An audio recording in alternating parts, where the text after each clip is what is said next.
कालीन चित्रकला। ये जो मुगल कालीन चित्रकला है ये भारत और फारस यानी कि ईरान के मिश्रित रूप का स्वरूप माना जाता है। तो सबसे पहला क्वेश्चन बनता है कि मुगल कालीन चित्रकला किसका स्वरूप है? भारतीय और फारस का मिश्रित रूप है। अब बाबर के समय में जो चित्रकला विकसित हुई थी उसे कहते हैं बाबर कालीन चित्रकला। और बाबर के समय में एक प्रसिद्ध चित्रकार आता है, उसका नाम होता है बेहजाद। ये था फारस का प्रसिद्ध चित्रकार था जिसका उपनाम मिलता है पूर्व का राफेल। राफेल जो है वो यूरोप का एक प्रसिद्ध चित्रकार था। और इस बेहजाद का वर्णन मिलता है तुर्जुक ए बाबरी में, जो कि बाबर की आत्मकथा है। इसमें एक ही मेन टॉपिक है इम्पोर्टेंट, वो है पूर्व का राफेल किसे कहा जाता है? बेहजाद को कहा जाता है, जो बाबर के समय के चित्रकार है। फिर आता है हुमायूं कालीन चित्रकला।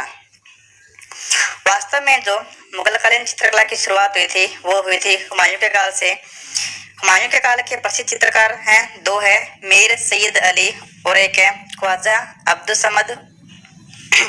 मीर सैयद अली की उपाधि है वो है नादिर उल असर और ख्वाजा अब्दुल समद की उपाधि है शेरे कलम। शेरे कलम का मतलब होता है मधुर लेखनी। ये उपाधि इसको अकबर के द्वारा दी गई थी। ये दोनों चित्रकार हुमायूं को निर्वासन के दौरान मिले थे, यानी कि हुमायूं का जब सोसा और बिलग्राम शेरशाह सूरी के साथ में जब ये युद्ध हुए थे, सोसा का युद्ध बिहार और बिलग्राम का युद्ध कन्नौज, तो इस युद्ध में हारने के बाद हुमायूं जो है वो हिंदुस्तान छोड़कर चला गया था। तो उस निर्वासन के दौरान ये दोनों चित्रकार मिले थे, मीर सैयद अली और ख्वाजा अब्दुल समद हुमायूं को मिले थे। ये दोनों चित्रकार जो है मुगल कालीन चित्रकला के संस्थापक माने जाते हैं। और इनके द्वारा चित्र बनाए गए थे वो है चावल के दाने पर चुगान खेल का। और इस खेल में इसके साथ में दर्शक गण भी दिखाए गए हैं। और इनके द्वारा एक पांडुलिपि बनाई गई थी, उस पांडुलिपि का नाम है तारिक ए खानदाने तैमूरिया। पांडुलिपि क्या होती है कि जैसे अपने ग्रंथ लिखते हैं तो एक साइड में उस ग्रंथ के बारे में लिखते गए टेक्स्ट लिखना और एक पेज खाली छोड़ दिया, और उस पेज पर जो चित्रकला बनाई गई थी उसे अपने बोलते हैं पांडुलिपि। हुमायूं के टाइम का एक चित्र संग्रह आता है, बहुत प्रसिद्ध है, इम्पोर्टेंट है, वो है हमजनामा। ये मुगल काल में चित्रकला का सबसे प्रारंभिक और महत्वपूर्ण चित्र संग्रह है। इसमें लगभग 1200 चित्रों का संग्रह है और कई जगह लिखा आता है कि इसमें लगभग 1375 चित्र बनाए गए हैं। इस हमजनामा को 15 वर्षों में लगभग 100 चित्रकारों के द्वारा पूरा किया गया था और इसकी भाषा है फारसी। इसका उपनाम मिलता है दास्तां ए अमीर हमजा, जो कि मोहम्मद पैगंबर साहब के जो चाचा हैं हमजा, उनके वीरतापूर्वक कार्यों का इसमें वर्णन किया गया है।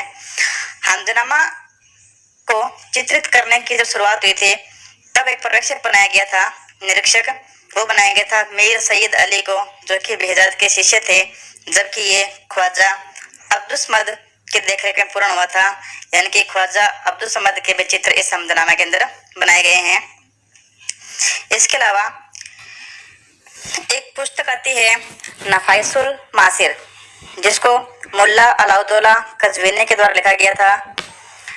इसमें लिखा गया है कि हमजनामा को हुमायूं के दिमाग की उपज कहा गया है, ये इस पुस्तक में लिखा गया है। फिर आता है अकबर कालीन चित्रकला। अकबर के द्वारा चित्रकारी का सबसे पहले एक विभाग खोला गया था, जो कि पूर्णतः स्वतंत्र विभाग माना जाता है। इसमें अकबर के समय में एक ग्रंथ लिखा गया था आइन ए अकबरी, अबुल फजल के द्वारा लिखा गया था, जिसके अंदर 15 चित्रकारों का उल्लेख है। और इस 15 में से 13 जो चित्रकार थे वो हिंदू थे, यानी कि 2 मुसलमान चित्रकार थे। उसमें से एक का नाम था मीर सैयद अली और एक का नाम आता है अब्दुल समद। बाकी 13 हिंदू चित्रकार थे। अकबर के समय जो अन्य चित्रकार थे वो हैं दशवंत, महेश, केशव, मुकुंद, सांवलदास और ताराचंद। सबसे पहले भित्ति चित्रकारी जिसको बोलते हैं अपने फ्रेस्को पत्ती, उसकी शुरुआत अकबर के समय के अंदर ही हुए थे। अब अकबर के समय के प्रसिद्ध चित्रकार थे वो थे अब्दुल समद। ये अकबर के समय का भी था। इसको अकबर के द्वारा शेरे कलम यानी कि जिसका मतलब क्या होता है मधुर लेखनी की उपाधि दी गई थी। इस अब्दुल समद के द्वारा कुरान का 112वां अध्याय कुकुर मुता फूल के बेस पर लिखा गया था। नेक्स्ट चित्रकार आता है दसवंत, जो कि अकबर के समय का अग्रणी चित्रकार माना जाता है। ये अब्दुल समद का शिष्य था। ये बात आप सब खास ध्यान रखें, सबसे इम्पोर्टेंट है कि केवल और केवल रजमनामा पांडुलिपि के अंदर ही दसवंत के चित्र मिलते हैं और कहीं पर भी दसवंत के चित्र नहीं मिलते हैं। इसके अलावा जो चित्र बनाए गए थे रजमनामा, खानदान तैमूरिया और तूतीनामा। रजमनामा है, इसका उपनाम मिलता है महाभारत, जो कि मुगल काल चित्रकला के इतिहास में मील का पत्थर साबित हुई थी। और रजमनामा के चित्रण कार्य का जो पर्यवेक्षक वो बनाया गया था मोहम्मद शरीफ ने, जो कि अब्दुल समद का पुत्र था। दसवंत के द्वारा आत्महत्या की गई थी।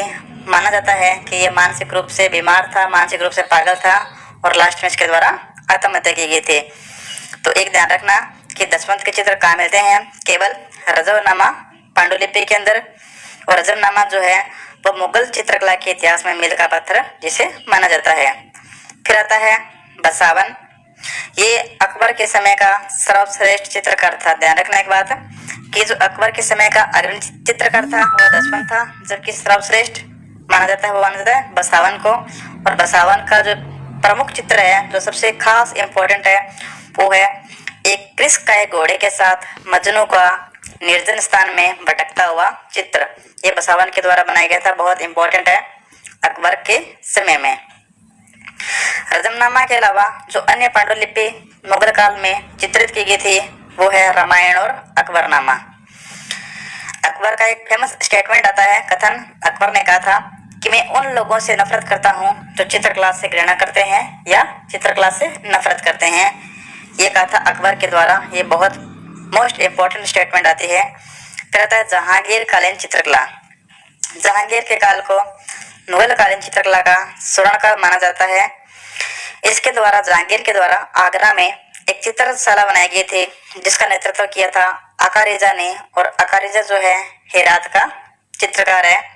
हालांकि जहांगीर जो है वो खुद एक उच्च कोटि के चित्रकार थे, यानी किसी भी चित्र को देखकर जहांगीर ये बता सकते थे कि इस चित्र का कौन सा पार्ट किस चित्रकार के द्वारा बनाया गया है।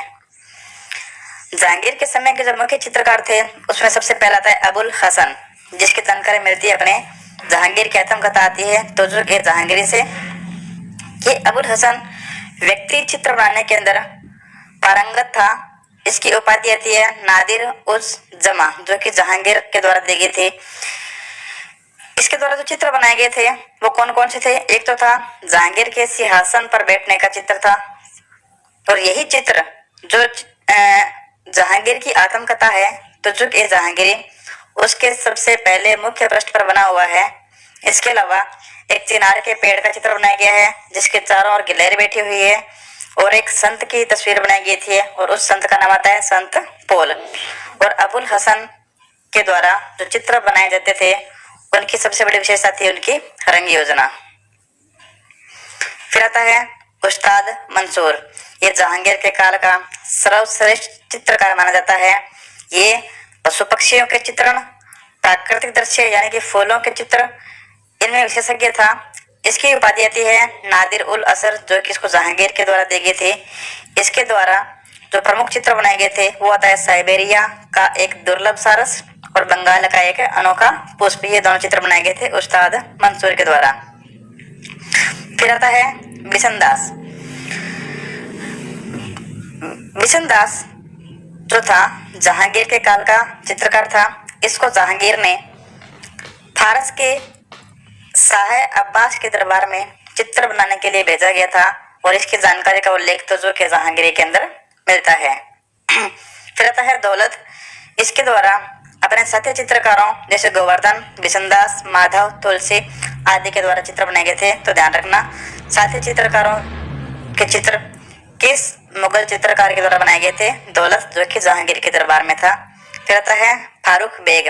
हालांकि ये अकबर के काल में आया था, लेकिन इसको प्रसिद्धि जहांगीर के काल के अंदर मिल गई थी और इसने एक प्रसिद्ध चित्र बनाया था जो कि बीजापुर के सुल्तान आदिल शाह का चित्र था। अब आता है शाहजहांकालीन चित्रकार। शाहजहां के इस दरबार में या उसके समय में एक चित्रकार आते हैं फकीर उल्लाह, जिसे शाहजहां ने चित्रकला विभाग का प्रमुख बनाया था। इसके अलावा मीर हासिम, मुरार, अनूप चित्रा इत्यादि आते हैं, कोई खास इम्पोर्टेंट नहीं है। फिर आती है औरंगजेब कालीन चित्रकला। औरंगजेब ने जो है चित्रकला को इस्लाम विरोधी मानकर बंद करवा दिया गया था, तो सारे चित्रकार जो थे वो प्रांतों में चले गए थे और यहाँ से प्रांतों में जाने के बाद क्षेत्रीय शैली का उदय हुआ था। तो इसमें एक ही इम्पोर्टेंट बात है कि किस मुगल शासक ने चित्रकला को इस्लाम विरोधी मानकर बंद करवा दिया था, वो था औरंगजेब। और सबसे जो खास बात आती है कि मुगल काल में सामान्य जन के चित्र नहीं बनाए जाते थे, पशु पक्षियों के, फूलों के या फिर किसी खेल खेलते हुए, तो ऐसे चित्र बनाते थे। तो सामान्य जन के चित्र नहीं बनाए गए थे मुगल काल के अंदर। तो ये था